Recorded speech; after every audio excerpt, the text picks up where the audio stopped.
primeira igreja presbiteriana em Petrolina, acolhendo vidas, adorando a Deus e anunciando às nações. Graça e paz, igreja. Pai, nós estamos aqui, Senhor, mais uma vez, Pai, para ouvir a Tua palavra, através dessa bênção de Deus que Tu mandaste aqui para nós, Senhor, Teu servo Ronilson. Que ele seja o canal de bênçãos, ó Senhor, para ouvirmos a Tua palavra, as Tuas verdades, ainda que duras, ó Senhor, para nos corrigir. Sim, Pai, palavras brandas para nos dar carinho. Muito obrigado, Senhor, porque Tu és fiel. A Tua palavra, Senhor, continuará se cumprindo em nossas vidas. E Tu sempre continuarás fiel, Senhor. Independente, Senhor, dos nossos pecados, das nossas teimas, Tu sempre serás fiel conosco, Pai. Nós pedimos, Pai, que as Tuas bênçãos, através do Teu servo Ronilson, chegue, Pai, lá do outro lado, Pai.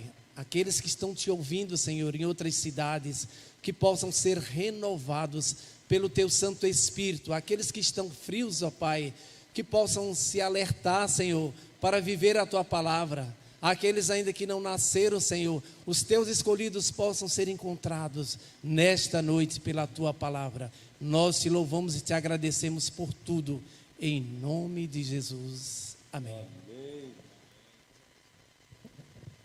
Amém, amém e amém. Amados irmãos e irmãs em Cristo Jesus, abramos a Escritura Sagrada no Evangelho de Deus, segundo o apóstolo Mateus. O tema desta noite: Jesus, a história que redime a história. O Evangelho de Deus, segundo o apóstolo Mateus, o primeiro capítulo.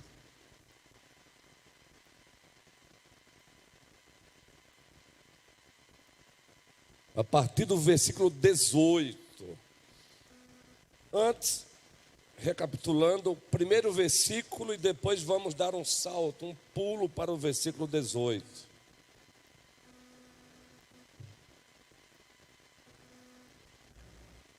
Assim se encontra a poderosa, suficiente, autoritativa palavra de Deus. Livro da genealogia de Jesus Cristo, filho de Davi, filho de Abraão. Agora vamos para o versículo 18 do mesmo capítulo. Ora, o nascimento de Jesus Cristo foi assim. 2 pontinhos. Isso é história. Estando Maria, sua mãe, desposada com José, sem que tivessem antes coabitado, achou-se grávida pelo Espírito Santo de Deus. Isso aqui é literal. Nada de Rodolfo Bultmann aqui. Nada de teoria da desmitologização. Em outra ocasião eu explicarei isso para a igreja. Isso aqui é literal. Mas José, seu esposo, sendo justo e não a querendo infamar, resolveu deixá-la secretamente. Enquanto ponderava nestas coisas, eis que lhe apareceu em sonho um anjo do Senhor, dizendo: José, filho de Davi, não temas receber Maria, tua mulher, porque o que nela foi gerado é do Espírito Santo, a terceira pessoa da Santíssima Trindade. Ela dará à luz um filho, e lhe porás o nome de Jesus, porque ele salvará o seu povo dos pecados deles.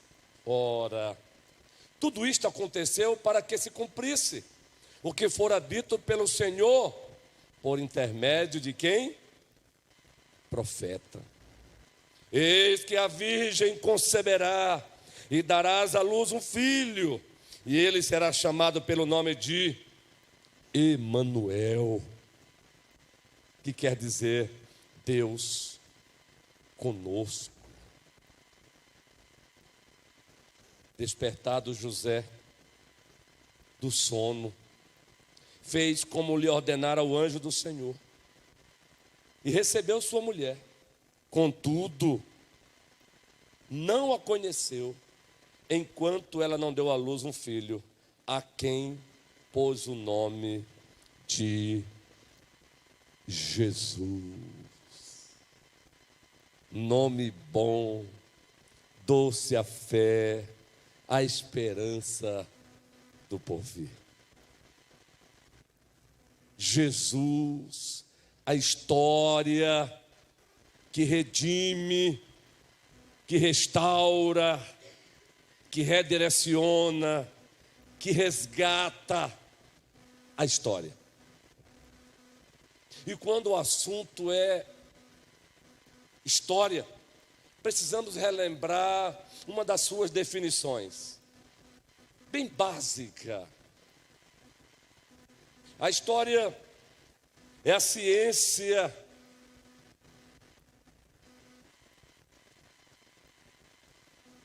da ação do homem no tempo e no espaço. É a ciência que estuda, que pesquisa, que observa, que analisa, que registra a ação do homem no tempo e no espaço. E nós sabemos, pois temos pregado uma série e não paramos com ela ainda, apenas interrompemos neste dia, deliberadamente, pois no calendário litúrgico é uma data muito importante para nós também. Mas a nossa série de Gênesis, a história que explica todas as histórias, nós temos dito aqui que a história começou lá no princípio, quando Deus disse: no princípio criou Deus os céus e a terra.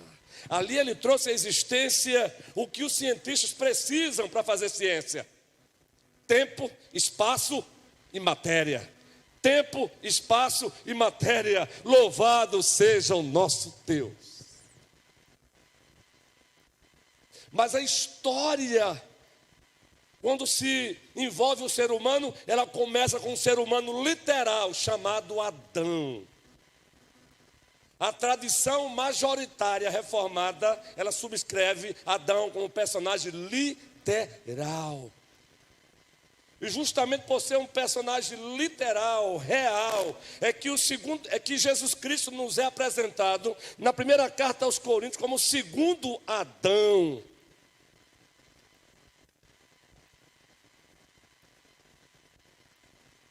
E a história tem aí o seu começo, ela passa a ser registrada a partir daí. Ao trazer o ser humano à existência, o Adão, macho e fêmea, façamos o homem à nossa imagem, conforme a nossa semelhança.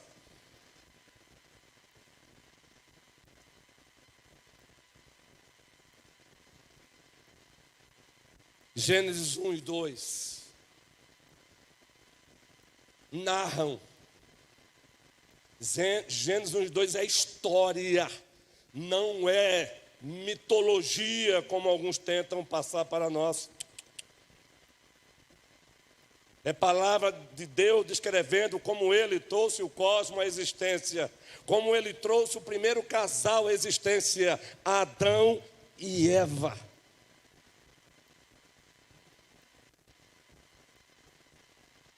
Aliás, em Lucas temos uma genealogia de Jesus Cristo que vai até Adão.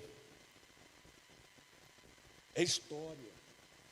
Mas infelizmente, a história, ela passa agora a ser uma história permeada pelas trevas. Gênesis capítulo 3, a queda.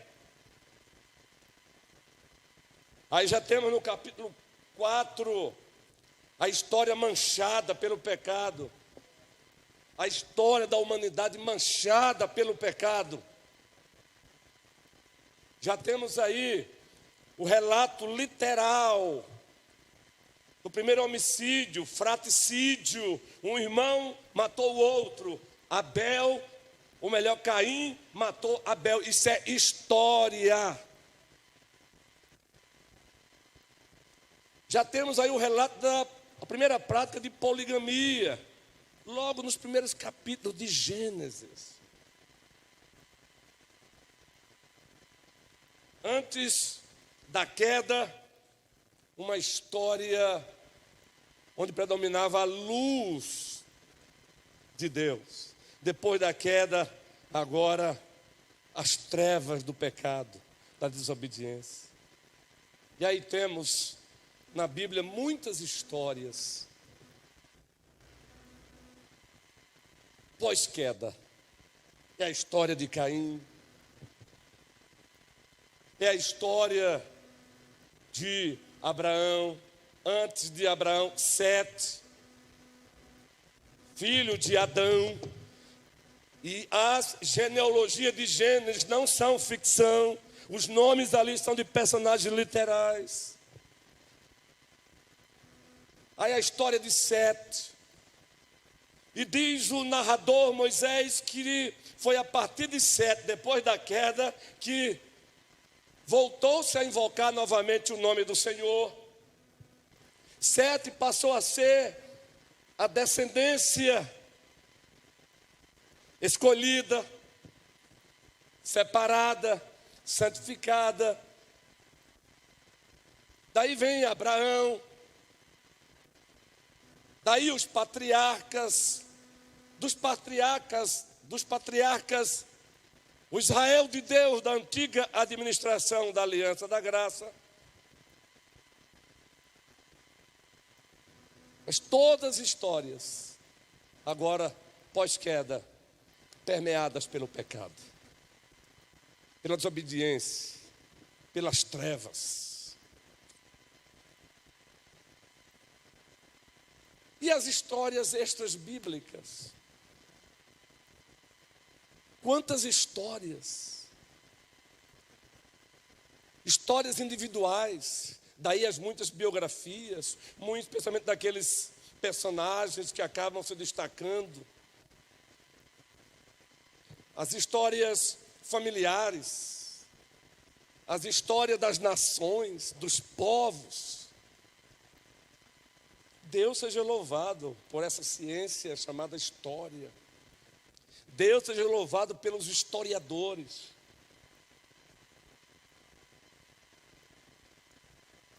E o primeiro historiador foi o próprio Deus. Ele narrou para o próprio Moisés como ele trouxe à existência o cosmos, os céus e a terra. Além do que já existia de tradição oral, de história oral, o próprio Deus falava face a face com Moisés e disse como ele trouxe à existência os céus e a terra, como ele trouxe à existência o primeiro casal. E lá em Atos 17, Paulo vai dizer que de um só, trouxe toda a humanidade à existência. Isso é história. Ainda hoje temos escutado muitas histórias tenebrosas de pessoas, de famílias. E todas elas caracterizadas pelas consequências da queda dos nossos pais Adão e Eva. Romanos capítulo 5, Romanos capítulo 6, Romanos capítulo 7. Nós temos ali uma teologia do pecado, e Paulo diz que por um só homem entrou o pecado do homem, por um só homem entrou o pecado do mundo, e esse homem, Adão. Por um só homem, o tronco federal da humanidade. História. Dissemos há pouco que a história é a ciência que estuda a ação do homem no tempo e no espaço. Ao mesmo tempo, ela analisa os fatos, os seus processos. Todas as histórias, individuais ou coletivas, são feitas de acontecimentos no tempo e no espaço. Nós aprendemos também que uma boa história, no mínimo razoável, ela tem alguns elementos. O enredo é o conjunto de fatos interligados ou ligados, que contam as ações dos homens. Elemento, o enredo. Nós temos o narrador, aquele que narra a história. Nós temos os personagens, tanto o protagonista, o personagem principal, como os coadjuvantes. E nós temos o tempo e nós temos o espaço. E é por isso que temos uma Bíblia, que também, na sua classificação literária, ela tem uma seção de livros históricos. Tanto no Antigo Testamento como no Novo Testamento. História de personagens reais, não são ficções.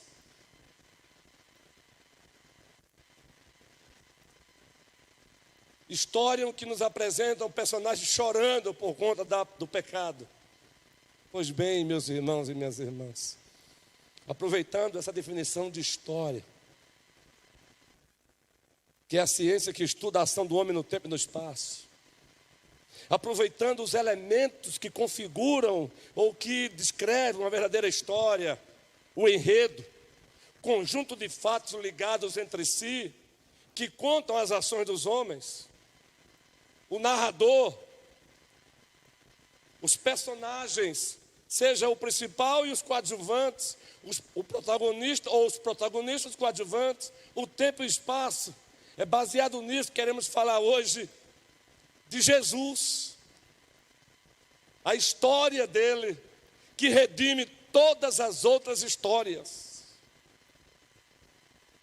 A história de Jesus redime todas as outras histórias.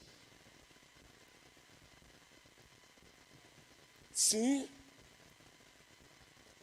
Na história de Jesus Cristo nós temos um enredo. O enredo é um conjunto de acontecimentos, um conjunto de fatos ligados entre si, que contam as ações dele, as suas consequências. Na história de Jesus, nós temos um narrador. E quem é o narrador principal da história de Jesus? Deus, o Pai. Deus, o Espírito Santo. O autor primário da Escritura é Deus. Deus é o narrador da história que redime todas as histórias, Jesus. É por isso que quando nós estudamos a doutrina das Escrituras, bibliologia, nós aprendemos que a Bíblia é uma palavra inspirada por Deus. Logo ela é inerrante, logo ela é infalível, logo ela é perspicaz, logo ela é suficiente, logo ela é autoritativa. Então a história daquele que redime a história tem um enredo, fatos, acontecimentos ligados entre si. A história de Jesus nos é apresentado assim. Muitos fatos e acontecimentos que narram a sua presença no tempo e no espaço, ou melhor, antes do tempo, no tempo e pós-tempo. O narrador, o próprio Deus. Eu sinto muito, Richard Dawkins. Eu prefiro ouvir o narrador das Escrituras do que você mesmo. Que Deus salve a tua vida, está em tempo ainda. É um ateu militante que zomba da Escritura, tenta provar que essa conversa de Deus é um delírio. Eu sinto muito, Richard Dawkins, mas eu prefiro o nosso narrador. Eu prefiro aquele que subsiste em três pessoas, o Pai, o Filho e o Espírito Santo. E como narrador, ele nos apresenta Jesus como um personagem real, com seu enredo, acontecimentos, fatos reais, que contam a ação dele no mundo. O narrador é Deus. Jesus, a história dele, é feita também de protagonista e coadjuvantes. A história dele se deu no tempo e se deu no espaço. Então, Jesus é a história que redime todas as histórias maculadas pelo pecado. Jesus é a história que restaura todas as histórias depreciadas pelas trevas, pela carne, pelo mundo, pelo diabo.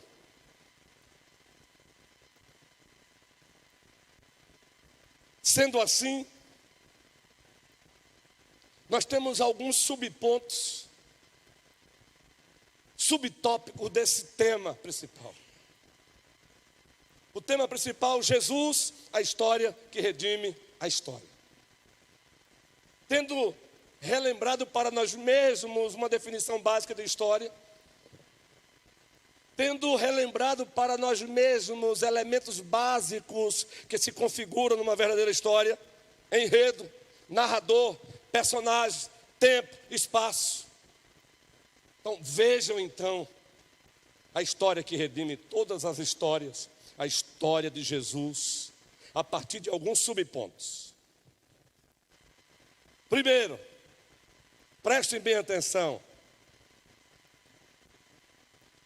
A história de Jesus Cristo, ela foi planejada e decretada antes da fundação do mundo. A vinda dele não foi um acidente.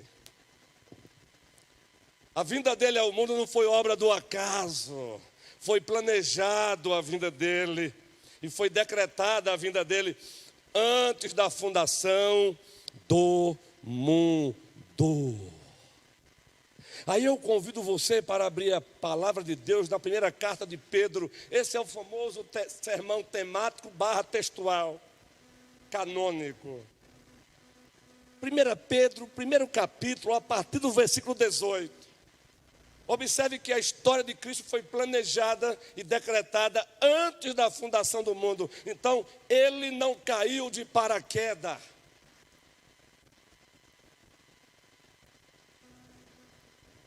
Todos juntos, sabendo que não foi mediante coisas corruptíveis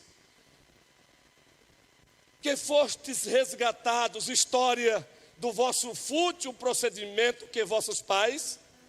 Isso é história maculada pelo pecado. Aí Pedro prossegue: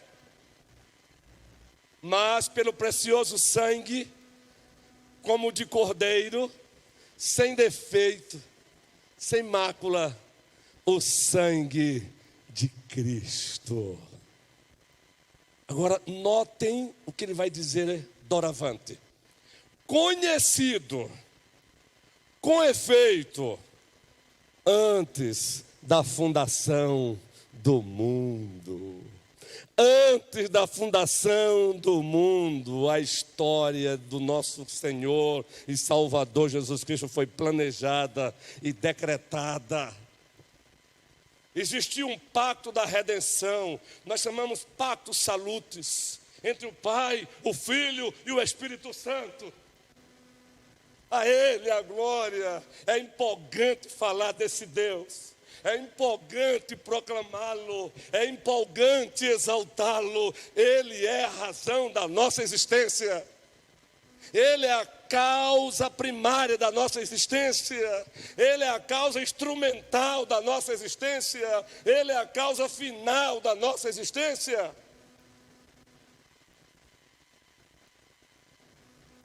Conhecido antes da fundação do mundo. Voltemos para o texto. 1 Pedro ainda. 1 Pedro. Eu quero ler com a igreja o restante daquele versículo. Toda a igreja. Porém, manifestado no fim dos tempos, por amor de vós, manifestado no tempo de Deus. Manifestado no tempo de Deus. Como é bom ser cuidado, não é? Protegido pelas ovelhas. Alguém carinhosamente olhou para mim e disse agora, em outras palavras, beba água, pastor. Deus seja louvado. No tempo ele se manifestou. Atos capítulo 4 é o livro histórico do Novo Testamento, onde se predomina ali história. É claro que a carta aos Efésios, livro tem história, a carta aos Colossenses tem história, mas na classificação literária do Novo Testamento é o livro histórico, o livro dos Atos dos Apóstolos, capítulo 4. Observe esse detalhezinho aqui que nós encontramos. Observe esse detalhe lindo que nós encontramos nesse livro. O autor secundário Lucas, aquele que escreveu o Evangelho, e antigamente era conhecido como livro 1 e livro 2. O autor secundário é Lucas, o autor primário é Deus. Atos capítulo 4. Observe o versículo 28. Os apóstolos tinham acabado de sair de uma inquirição, de uma inquisição. Depois disso, veja o que eles fizeram. A partir do versículo 23. Uma vez soltos, procuraram os irmãos e lhes contaram quantas coisas lhes haviam dito os principais sacerdotes e os anciãos. Ouvindo isto, unânimes, levantaram a voz a Deus e disseram: Tu, soberano Senhor, que fizeste o céu, Gênesis 1 e 2, a terra, o mar e tudo o que neles há. Aí eles passam a orar. E observe agora adiante para o versículo 27. Faz parte da oração. Porque verdadeiramente se ajuntaram nesta cidade contra o teu santo servo Jesus, a qual ungiste. Herodes e Pôncio Pilatos se levantaram contra ele, com gentios e gente de Israel. Versículo 28. Toda a igreja, para fazerem tudo o que a tua mão e o teu propósito predeterminaram. Nada ali estava sendo um acidente. Tudo o que a mão do soberano havia antes da criação do mundo predeterminado. A nossa Páscoa, ela não foi, jamais será obra do acaso. A nossa Páscoa da nova administração da Aliança da Graça foi predeterminada antes da fundação do mundo. Cristo Jesus, Elaine, é a nossa Páscoa. O sangue dele nos livrou e nos livrará da ira do anjo da morte. Assim se deu com a Páscoa da antiga administração da Aliança da Graça. Quando o anjo da morte passava por ordem de Deus, quando ele olhava para os umbrais de uma porta e lá tinha o sangue de um cordeiro, ele passava por cima. Isso é Páscoa. Pois bem, no dia do juízo final, quando Deus for derramar sua ira justa e perfeita, ele vai olhar para nós e vai ver, e vai enxergar o sangue de Jesus Cristo, o Cordeiro de Deus que tira o pecado do mundo. Então, notem isso. A história que redime todas as histórias, a história de Jesus foi planejada e foi decretada antes da fundação do mundo. Segundo ponto, ou subponto desse sermão temático / textual. A história que redime todas as histórias, a história de Jesus, ela precisava de um cenário para ser executada, realizada, materializada. João Pedro, continue assim, João Pedro. Não é de hoje que eu tenho testemunhado, além dos outros jovens da igreja, adolescentes, a sua concentração. A história que redime todas as histórias ela precisava de um cenário. E Deus trouxe o cenário à existência. Esse é o segundo subponto do tema. Deus trouxe o cenário apropriado para a história que redime todas as histórias, a história de Jesus Cristo. Ele trouxe o cenário geográfico à existência, gente. No princípio criou Deus os céus e a terra. A terra era sem forma e vazia, e o Espírito de Deus pairava por sobre as águas. Versículo 3, e disse Deus, haja luz, e houve luz, louvado seja o Senhor. Ele trouxe à existência o cenário geográfico. Ele trouxe à existência a terra onde a história que redime a história iria pisar os seus pés. Jesus. Ele trouxe à existência o cenário sociocultural, político, econômico, religioso e espiritual. Exemplo. Abra sua Bíblia em Lucas capítulo 2.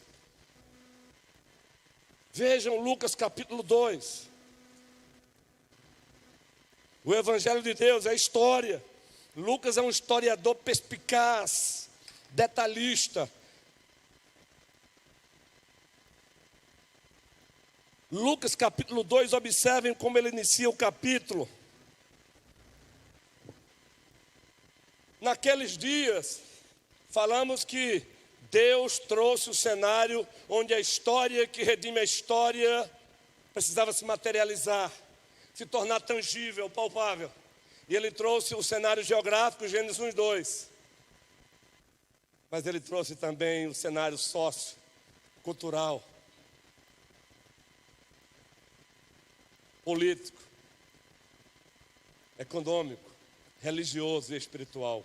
Aqui tem um exemplo do cenário político, um exemplo apenas. Observe o texto.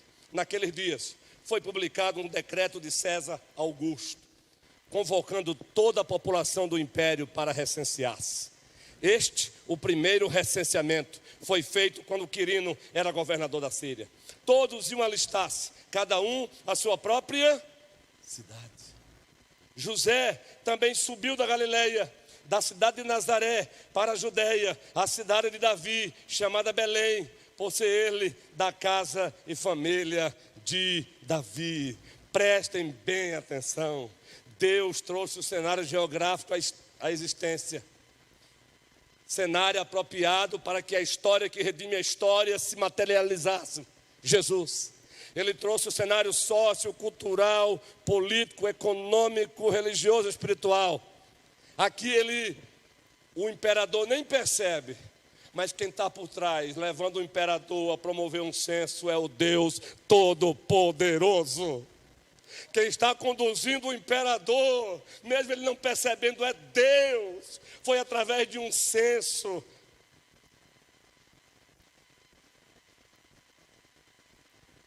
Que Deus levou José com Maria, agora pronta para nascer o bebê, para a terra onde Deus queria que ele nascesse.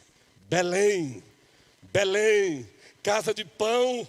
O pão do céu nasceu lá. O pão do céu deveria nascer na casa do pão, Belém. Logo depois, agora já adulto, ele disse: eu sou o pão que desceu do céu. A ele a glória. É um dos 7 eu sou encontrado no Evangelho segundo o apóstolo João. Mateus capítulo 2. Abra sua Bíblia.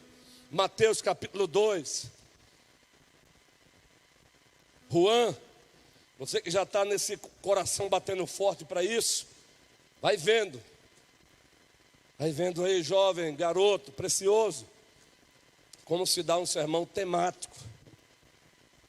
Para que você já vai aí aprendendo, meu querido.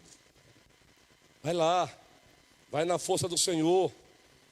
Mateus capítulo 2, observe essa história.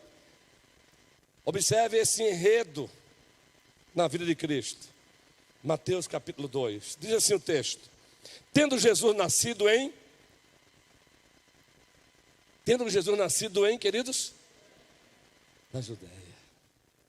Em dia do rei, eis que vieram os magos do Oriente a Jerusalém, cientistas da época, com a mistura de astrologia, A ciência ela foi se libertar do misticismo muito recentemente.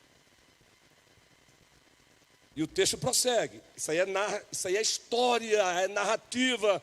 Isso aí faz parte do enredo da vida de Cristo.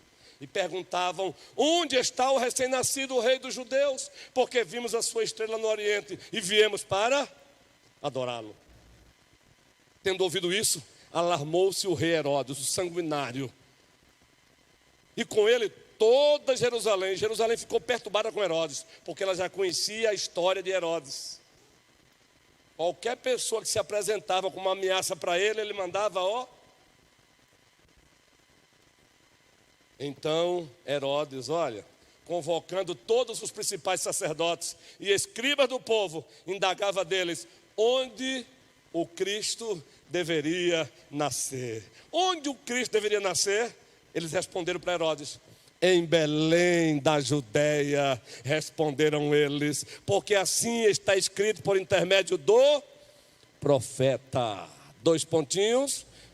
E tu, Belém, terra de Judá, não és de modo algum a menor entre as principais de Judá, porque de ti sairá o guia que há de apacentar o meu povo Israel.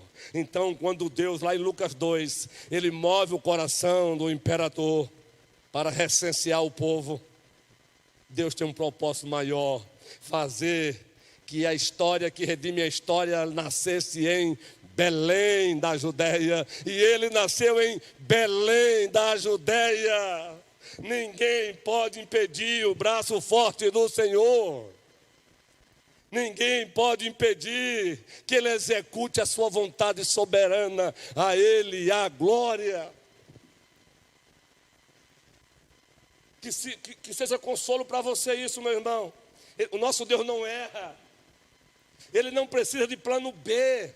Ele não precisa de um plano C. Eu vou preparar isso aqui como escape. Se não der certo, eu tenho um plano B. Deus não tem plano A, plano B, plano C. Ele tem o plano dele. E ninguém vai fazê-lo fracassar.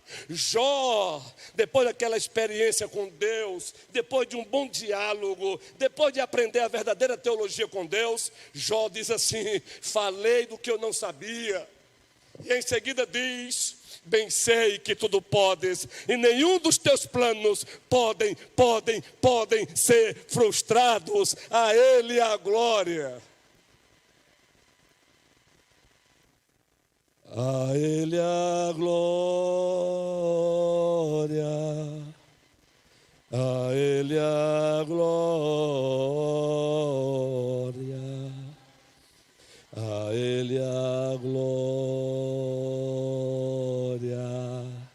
para sempre. Amém. Amém. Amém. Terceiro subponto. A história que redime a história, pegando carona com o que já dissemos, uma história verdadeira, uma história, ela tem que ter o elemento personagens, seja o protagonista e os coadjuvantes. Pois bem, a história que redime todas as histórias tem um personagem que é o protagonista. Ele é o centro. Ele é o único. Pregamos na manhã de hoje a supremacia de Cristo pelo que Ele é, pelo que Ele fez, pelo que Ele fará. O protagonista da história que redime todas as histórias é uma pessoa. Essa pessoa tem um nome e o nome dela é Jesus Cristo. Ele é o centro.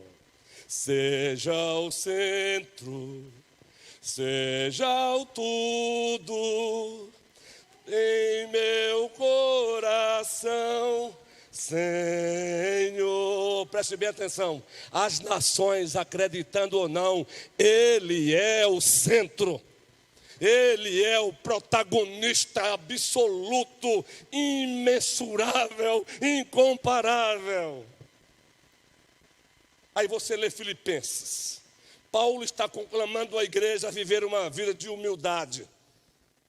Filipenses capítulo 2, a partir do primeiro versículo até o versículo 4, a temática é: vivam de acordo com o Evangelho. E uma das características de alguém que vive de acordo com o Evangelho é a humildade. Humildade. Perguntaram a Santo Agostinho quais as principais características de um cristão. Já dissemos aqui, existem paráfrases dessa fala de Agostinho. E aí todo mundo esperou que ele respondesse. A primeira, toda a igreja: humildade. Aí você espera agora uma segunda característica de um verdadeiro cristão. Fala aí, Agostinho. Segundo, humildade. Aí você agora diz, tudo bem, mas e a próxima? Aí ele diz, humildade.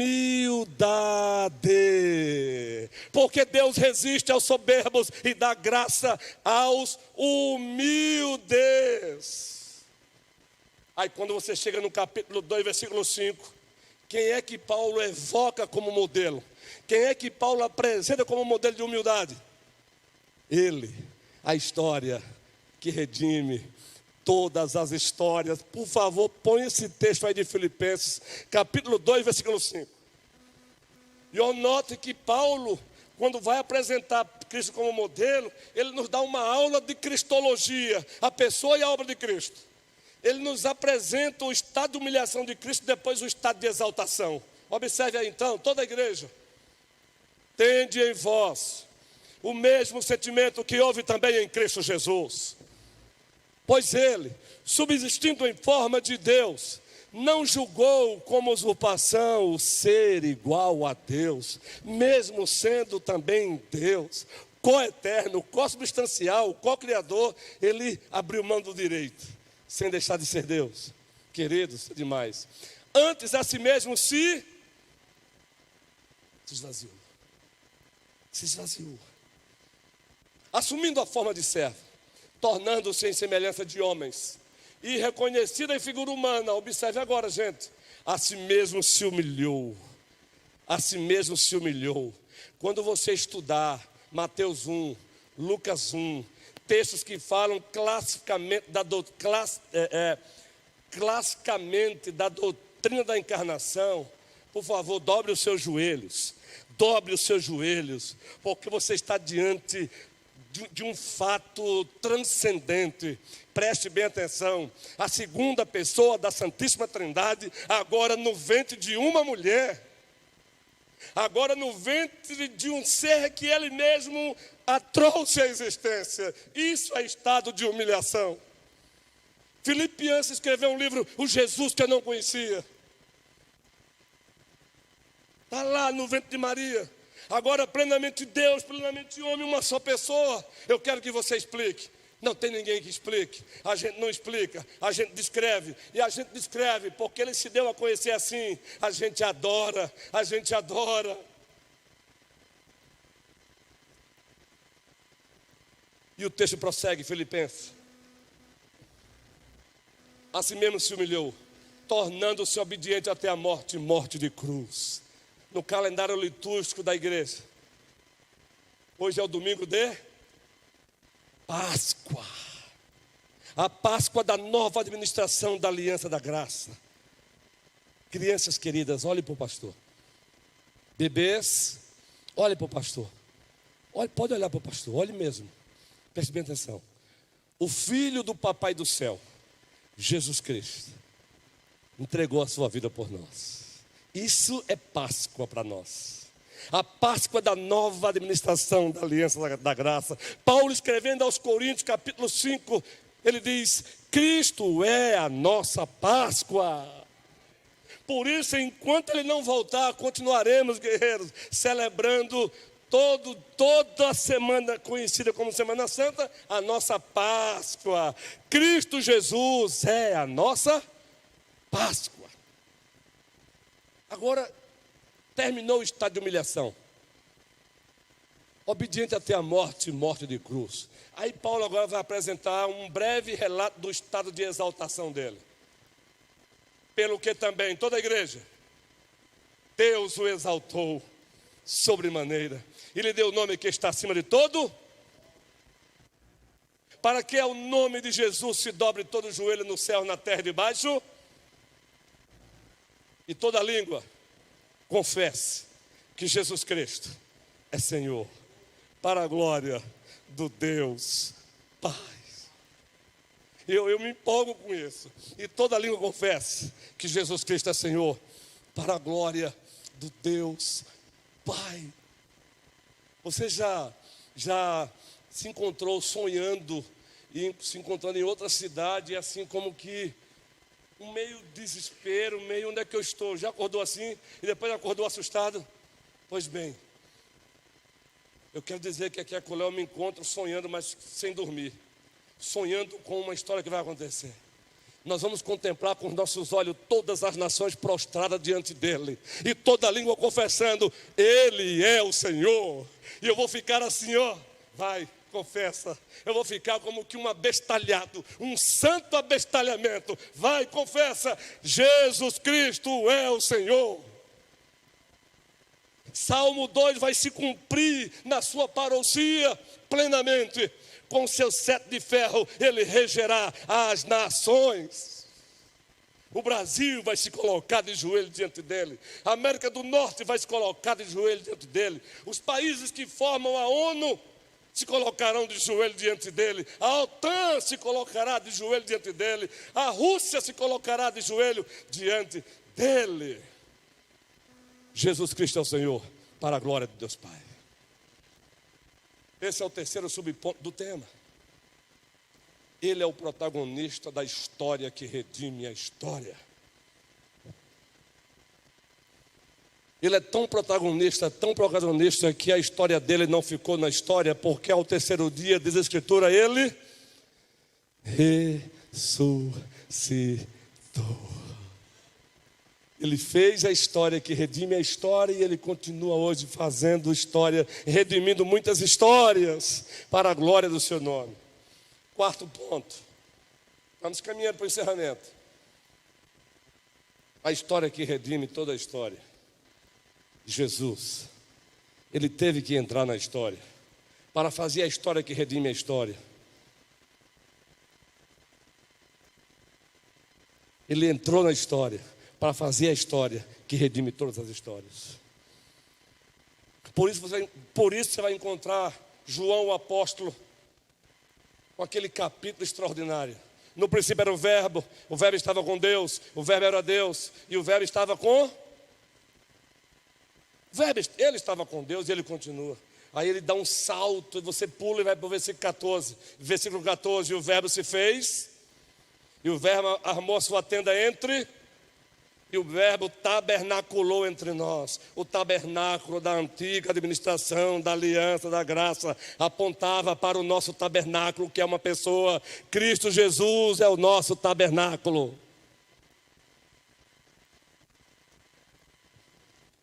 O profeta veterotestamentário disse: a glória da segunda casa será melhor. A nossa segunda casa tem nome, é uma pessoa, é Jesus Cristo, é Ele. Por isso que quando os discípulos de João disseram: mestre, aquele a quem tu batizaste, sim, o que foi? Olha, uma multidão está seguindo, como que incomodados. Aí João Batista disse: ora, calma aí, vocês não entenderam? Eu sou apenas amigo do noivo, e eu devo me alegrar porque o noivo está presente. Ah, gente, eu sou apenas amigo do noivo. O noivo não sou eu, não. O noivo é Jesus Cristo. É Ele quem deve aparecer, é Ele quem deve ser adorado, é Ele quem deve ser exaltado, é Ele que deve ser aplaudido de pé. É nesse contexto que ele diz: importa que Ele cresça e eu diminua. Que Ele cresça. Ele entrou na história para fazer a história que redime a história. Por isso você tem Gálatas 4:4. E vinda a plenitude dos tempos, Deus enviou seu Filho, nascido de mulher, nascido sob a lei, para resgatar aqueles que estavam debaixo da maldição da lei. Ele entrou na história para fazer a história que redime todas as histórias. Obediência ativa, ele obedeceu perfeitamente à lei de Deus no nosso lugar, adquirindo para nós méritos de um valor infinito. Obediência passiva, ele se deixou ser pendurado no madeiro. Mais do que isso, ele bebeu o cálice da ira de Deus. O inferno que era para nós, ele sofreu. Por isso que aqueles que nele estão e com ele morrerão, não sofrerão mais nenhum inferno. Porque ele sofreu o nosso inferno. Ele pagou a nossa dívida. Ele entrou na história para fazer a história que redime todas as histórias. João 3,16. A igreja conhece, hein? Apesar de muitas vezes nós mesmos não percebemos a profundidade disso. Toda a igreja. Porque Deus amou o mundo, ao mundo, que deu seu Filho, para que todo aquele que nele não pereça, mas tenha a vida eterna. A história que redime a história entrou na história para fazer a história que redime todas as histórias. Esse é o quarto subponto do tema. Quinto lugar, uma coisa provoca a outra. Essa história que redime a história é o Evangelho, é o poder de Deus para a salvação de todo aquele que nele crê. Abram naquele texto clássico. Todo mês de outubro, esse texto é lido por todas as igrejas, muito especialmente de tradição bíblica e reformada. Qual é o texto? O texto clássico de Martinho Lutero, mas é nosso também, Romanos, primeiro capítulo, a partir do versículo 16. Coloque lá, por favor, sonoplastia abençoada. Toda a igreja.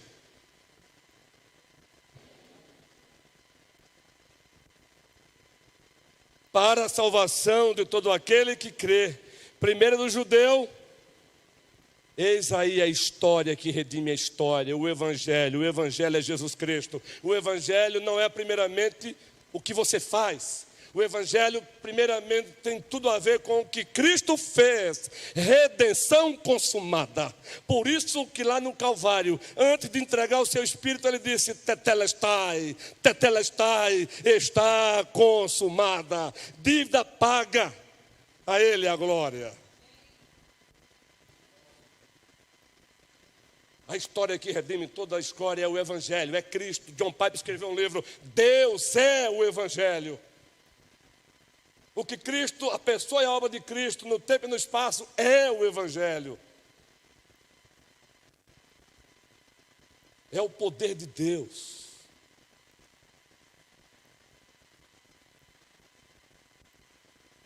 Sexto lugar. A história que redime toda a história precisa ser proclamada. Ela precisa ser anunciada. Ela precisa ser divulgada. Ela precisa ser propagada. E por isso, aquele que é o protagonista da história que redime a história, Jesus, ele disse em Mateus 28, todo poder me foi dado nos céus e na terra, portanto, vão, indo, façam discípulos de todas as nações, batizando-os em nome do Pai, do Filho e do Espírito Santo, ensinando-os a guardar todas as coisas que vos tenho ordenado, e eis que eu estou convosco todos os dias, até a consumação dos séculos. A história que redime todas as histórias, ela deve ser contada, ela deve ser narrada para os outros, propagada. Por isso que a igreja precisa sempre sair e ir, sair e ir. Objetivo, anunciar a história que redime todas as histórias, Jesus. Jesus. Atos 1:8. Os discípulos fazem uma pergunta: nesse tempo que tu vais restaurar o reino de Israel? Ele disse: não compete a vocês. Agora notem, disse ele: recebereis poder ao descer sobre vós o Espírito Santo, e sereis minhas testemunhas, Jerusalém, Judeia, Samaria e até os confins da terra. Sétimo último lugar, falamos que a história que redime a história foi planejada e decretada antes da fundação do mundo.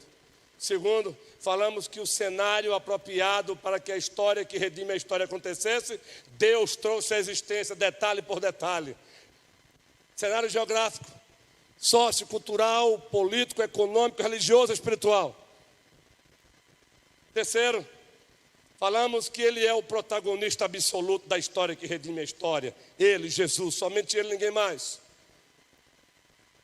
Quarto, Falamos que a história que redime a história, para ser história, precisou entrar na história, fazer a história, com o objetivo de redimir as muitas histórias.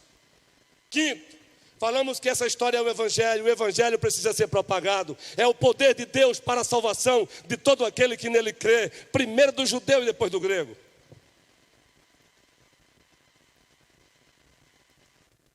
Não é isso que tem que fazer?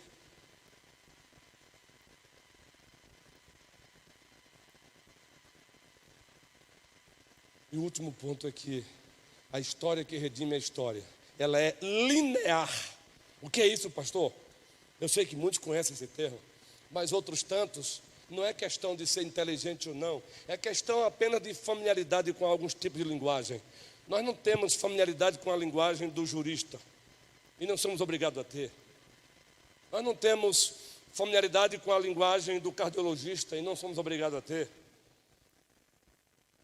A história ela é linear. A história que redime toda a história, ela tem um capítulo final glorioso. E ela está caminhando para o seu capítulo final, que se dará com a volta de Jesus Cristo. Se dará com a volta dele. Atos capítulo 11, Atos, o primeiro capítulo, versículo 11.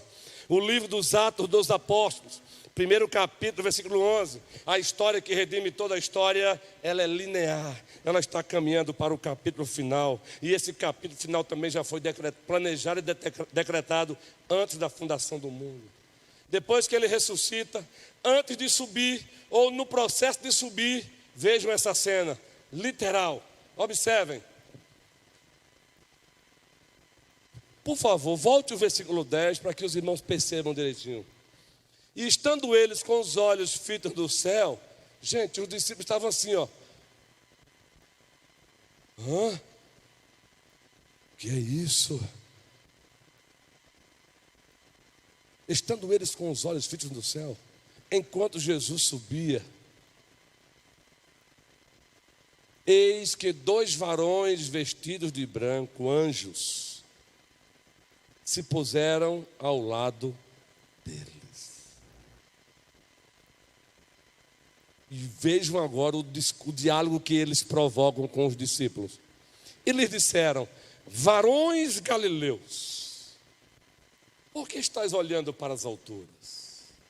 Observe, gente, esse Jesus, que dentre vós foi assunto ao céu, toda a igreja virá do modo como viste subir. Jesus virá, outra vez aqui Jesus virá mais. E todos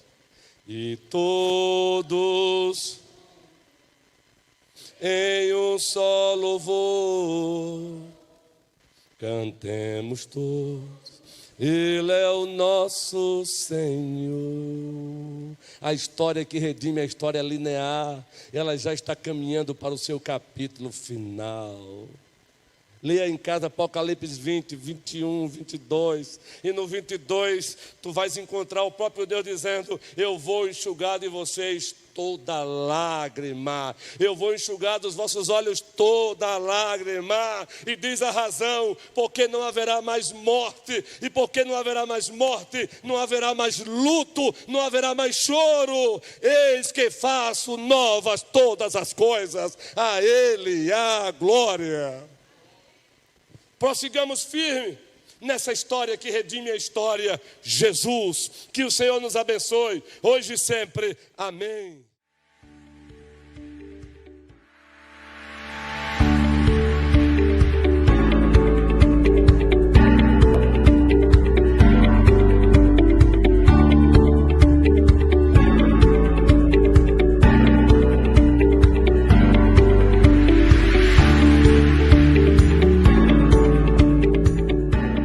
Povo querido do Vale do São Francisco, a nossa igreja, a primeira igreja presbiteriana de Petrolina, se encontrará nos dias 15 e 16 de abril, celebrando seus 35 anos de existência. No dia 15, às 19 horas, no dia 16, às 9 horas e 30 minutos e também às 18 horas. E teremos como preletor o reverendo Vitor Ximenes. O mesmo se encontra pastoreando a Igreja Presbiteriana em Boa Viagem, Recife. Esperamos você!